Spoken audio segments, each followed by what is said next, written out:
Free agency opened with plenty of movement around the NFL, especially with quarterbacks, but one of the quieter teams was the Kansas City Chiefs. There are a few reasons for that, and beat writer Sam McDowell and columnist Vahe Gregorian break them down on SportsBeat KC, the Star's daily sports podcast. It's Thursday, March 19th, and I'm Blair Kirchhoff. Let's get right to it with Vahe and Sam. All right, guys, what's going on? Luckily, Sam McDowell is covering the most compelling sports news stuff going right now, right? I mean, as far as pure sports, Sam McDowell on it. By most compelling, I think you mean only. Yeah, that's correct. I was mentioning this to someone earlier. If sports can happen over a phone, it's happening, right? Because if it's happening on a field or a court or on grass or whatever, it's not happening. But there's plenty to talk about. It's free agency week with the Chiefs. We're recording this on Thursday afternoon and trying to keep up with the latest developments. There's been a lot going on in the NFL. A lot of players, prominent players, changing teams. Oh, so many quarterbacks. We'll get into those in a minute. But let's just talk about the Chiefs and what has happened this week. The two biggest pieces of news involved defensive linemen. Let's take them in kind of reverse chronological order. Frank Clark had to restructure his contract, and what was that about, Sam? Yeah, just kind of a technicality, really, to get under to abide by the league rules, which is when the new league year started on Wednesday afternoon. You've got to have your top 51 salaries under the new salary cap, which is about $198.2 million.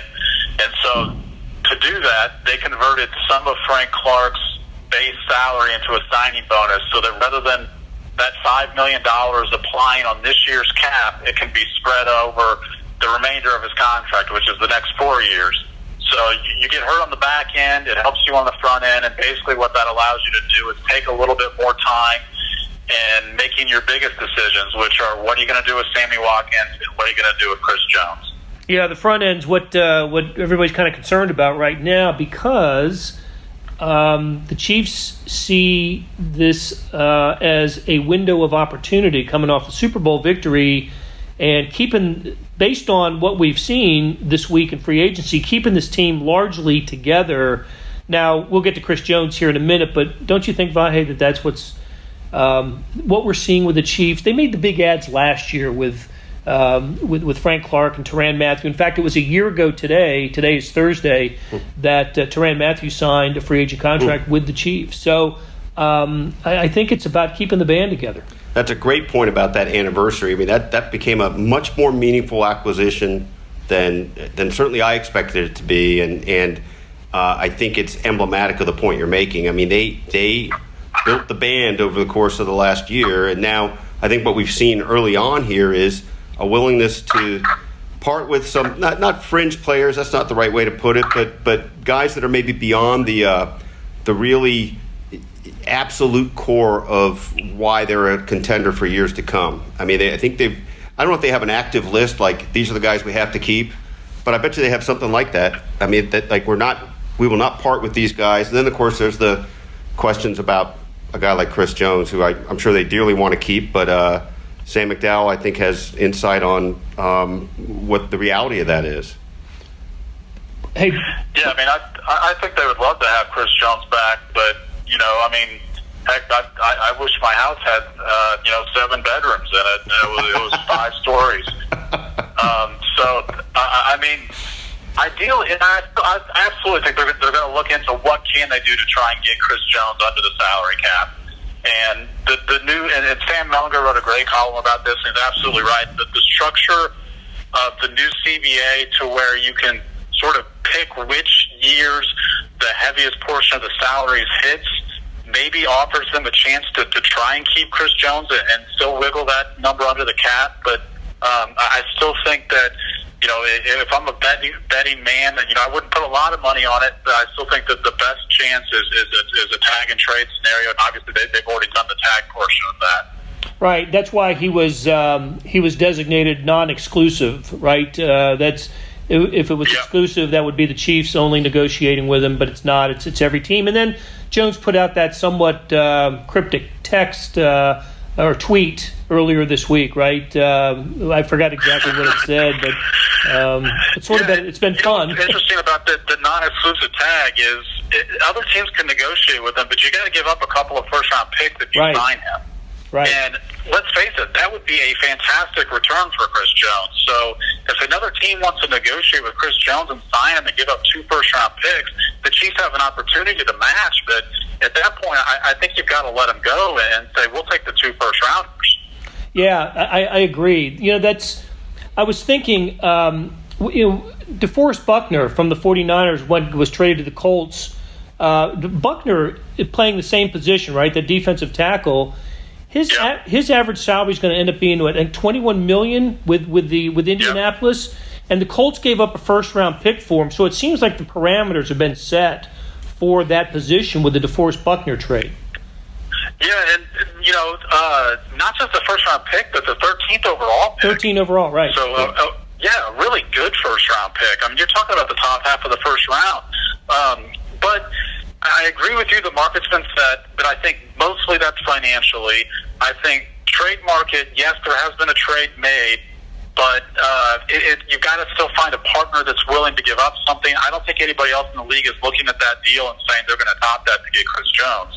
I'm sure that Chris Jones's representation is looking at that deal saying we want to top what he's getting financially reciprocated for his play, but I don't see another team giving up a 13th overall pick to get Chris Jones just because you saw another pretty similarly skilled player and obviously the same position guy go for that in the trade market.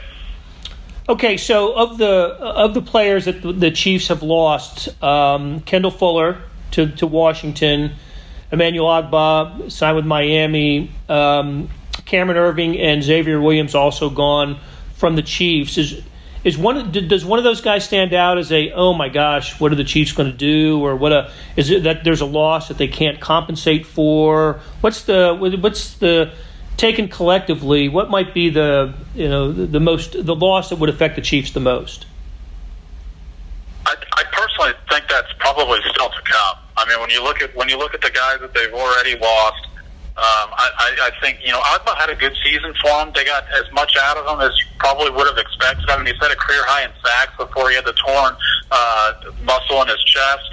But to me, I think the guy that I find them having a difficult time getting back is Bashaud Breeland. And he hasn't signed yet. The cornerbacks are going for more money this offseason. And considering what we've already said about the Chiefs having to make another move just to fit under the cap, I have a difficult time seeing how Bashaud Breeland fits under the cap. I mean, for 2 years now, he's signed these one-year prove-it deals, and he proved it this year. He had a great year, made some big plays and some big moments, and I think it's time for him to get paid. I don't see it happening in Kansas City. So when I look at their roster and say, who's the guy that you are probably going to miss that's probably going to be elsewhere, I think it's Breeland. Okay. My answer to this is more of a question, and I might be mixing apples and oranges a little bit, but for both you guys, Sam particularly, how do you, if you had to choose between Watkins and Breeland, right? And that's a false choice in a way, but I mean, which would you sooner part with? Which would hurt the Chiefs more? Which is harder to replace with what they have in store and with what they might be able to procure during the draft? Yeah, it's a really interesting question, and you almost wonder if they've asked themselves that question. But with Watkins, it all depends on what he's willing to renegotiate his number, because obviously the $21 million he's counting against the cap is not doable. What the other interesting piece of this is, there's really good wide receivers in this draft. We know that. But there's also some pretty good quarterbacks in this draft. I don't think it's quite as deep as the receiver class is, but that certainly could factor into that decision, because late in that first round, you can get some of these good receivers that I think fit this offense. Now, Breeland played, 15 games last year. Sammy Watkins was hurt with 3 or 4 different injuries. He hasn't been reliable to be on the field in the couple of years he's been here. So all off season, I've been saying that I don't see Sammy Watkins being back. The fact that was not the move to get under the cap, I think signals that perhaps they are going to try and work something out. We know Brett Veach talked to his representation at the Combine. Those conversations have been ongoing. So maybe after all, Watkins is back. But to me, to Vahe's question, and I'll let Blair answer it as well, I kind of think Breland might be the more valuable piece if you can get him near same number. Well, I agree with that. And look, the Chiefs can't do anything unless something happens with Watkins or Jones in terms of, Jones is $16 million toward the cap, right? And then, as you said, Watkins $21 million. One of those guys has to. They're not going to keep both of them, not unless Watkins restructures. So the Chiefs can't do anything until one of they get some relief from by parting ways. I think with one of those guys. Hey, let's take a break, and we'll be right back with Vahe Gregorian and Sam McDowell. Hey, it's Blair. Hey, we have a special subscription offer for SportsBeat KC listeners: unlimited digital access to the Kansas City Star's award-winning sports coverage. Sign up now for 1 year of Sports Pass for access to all the sports news, features, and columns we have to offer. And it's only $30. That's a 40% savings off our regular rate. For your convenience, your subscription will automatically renew after the initial term at $50 unless you tell us to cancel. A lot of subscription services won't tell you that. They'll just sneak it on there.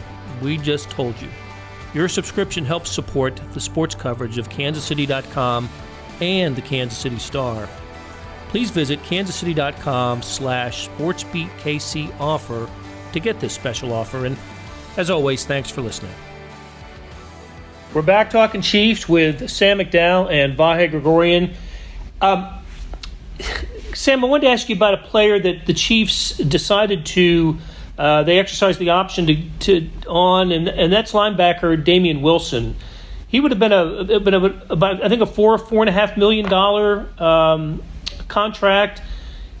Kind of raise some eyebrows. You won't. I don't think you would list him as the among the top maybe 2 or 3 most valuable defensive players, and maybe could have found some space, some cap space by letting him go.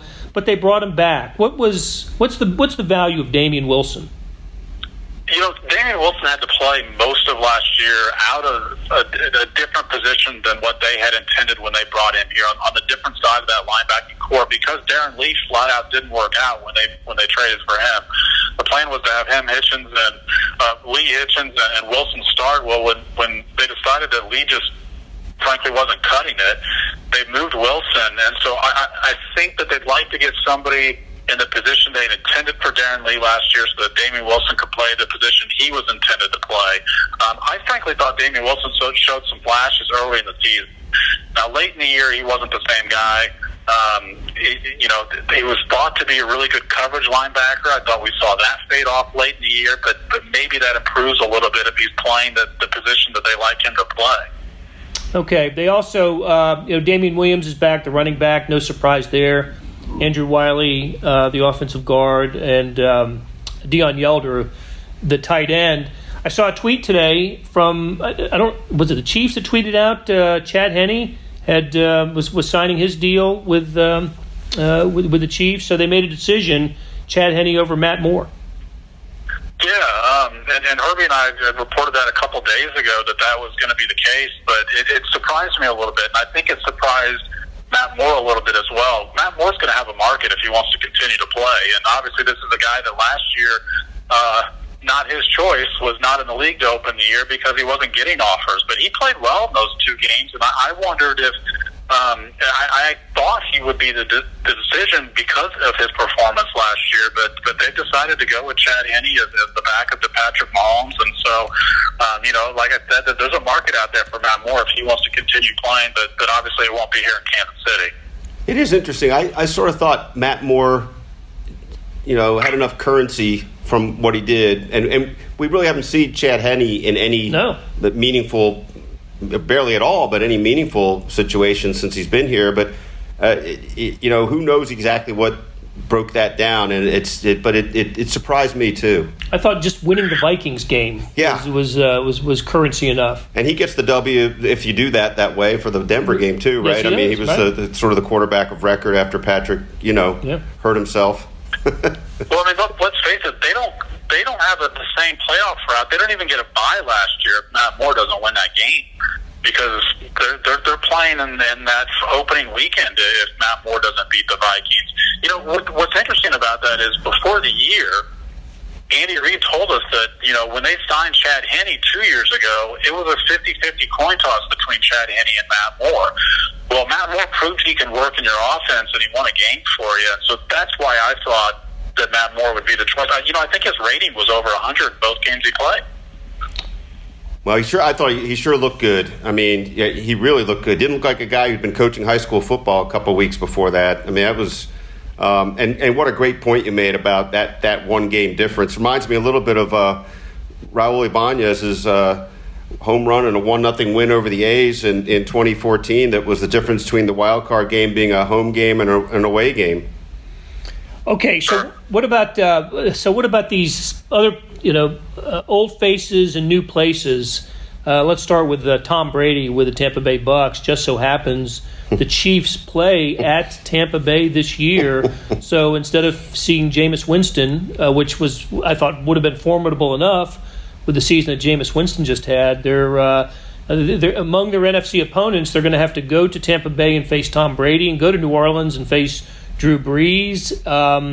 I think that the Chiefs are also scheduled to play the Patriots, so they're finding a new quarterback there.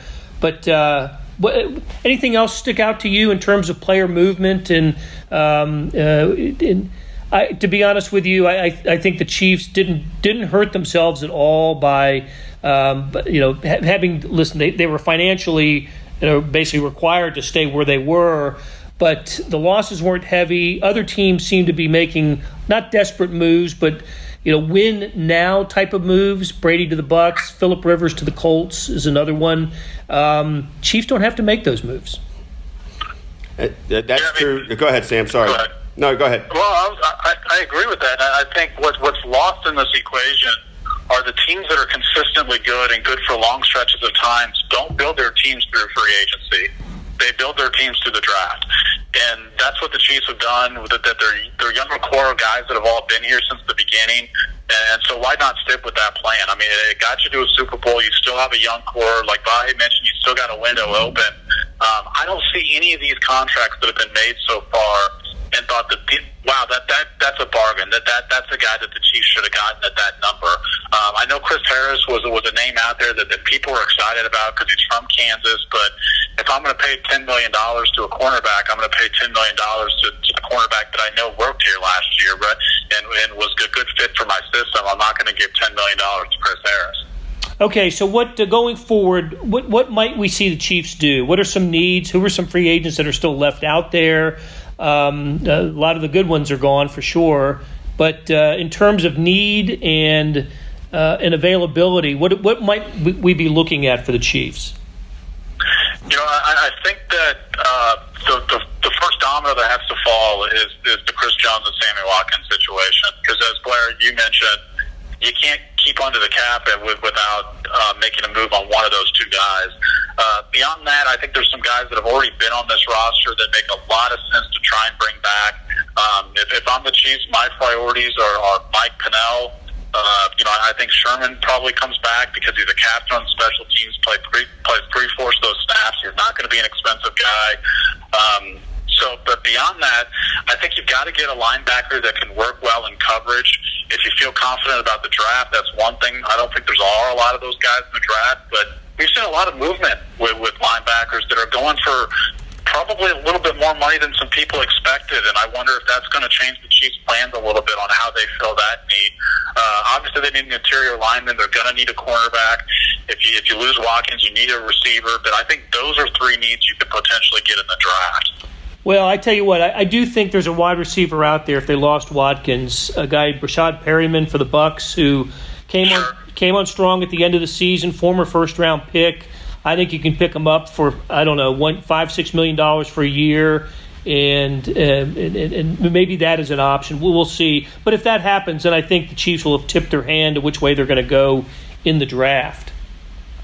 Yeah, what's interesting is the wide receiver market hasn't been there in this free agency, and I think you can relate that to the depth of it in that position in the draft. Robbie Anderson, I think, for the Jets, thought he was going to get a payday. He hasn't yet. Emmanuel Sanders is still out there, and I think he thought he'd be getting paid. So 4 days into this, you've got a lot of the top wide receivers on the market haven't really seen a lot of interest in those guys. And again, I think it's because you've got 9 or 10 guys in this draft that a lot of teams. I mean, Brett Veach told us at the combine when him and the scouts were in the top personnel department were looking over the tape of the wide receivers. He eventually turned to him and said, "When are we going to see a guy we don't like?" So they can absolutely improve that position in the draft. Okay. Hey, and one other player outside the Chiefs that we didn't talk about who changed addresses this week was DeAndre Hopkins. Man, look, he wanted more money. The Texans weren't gonna give it, and they moved him along. But I don't know. That gives the Arizona Cardinals a nice weapon, but it weakens the Houston Texans. And I see the Texans as certainly a contender in the AFC with Deshaun Watson. That their window is open, but I think they got a little bit weaker with that one. I'm not sure. I see them as a contender as long as Bill O'Brien is running both the personnel department and coaching that team. I mean, I think all three of us, at least sitting in that press box whenever that wild card game was going on, 2 or 3 moves, not in hindsight, just as soon as they were made, we all said, "What is he doing?" I can vouch for that. I don't know. If I'm first of all, it's got to be miserable being a Houston anything fan right now. But I don't think I've got a lot of confidence that Bill O'Brien's going to make that team someone that can contend with a Patrick Mahomes team, and that deal has got to be one of the worst trades. Made to look even worse when the Minnesota Vikings got a first and more for Stephon Diggs, who was a lesser wide receiver than DeAndre Hopkins is. Exactly. All right, great job, Sam. Great talking to you and to you, Vahe. And Chiefs news will not stop, and neither will these conversations. So look for us again next week, talking Chiefs with you. Thanks a lot, guys. Thanks, Blair. Thanks. Hey, thanks for listening today, and a shout-out to the cast that puts this together. Derek Donovan, Savannah Smith, Randy Mason, Beth Welsh, Jeff Rosen, and Chris Pickett. We'll be back on Friday on SportsBeat KC, where we talk sports in Kansas City every day.